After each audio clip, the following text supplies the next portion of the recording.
Hi guys, dito tayo sa Hinulugang Taktak. Libre lahat dito. Libre yung entrance niya, libre yung swimming niya. Kaya magandang pumunta dito. Siyempre, pag nagbabike ka, magpapagod ka nga lang. Kapag may sasakyan kayo, wala nang bayad, may swimming pa. Diba? Kasi ito yung makikita mong atmosphere.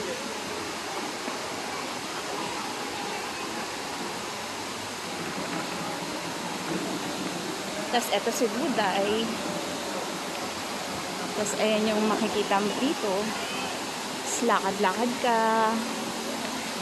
Buti hindi masyadong mainit ngayon. Kaya okay lang. Magpagala-gala.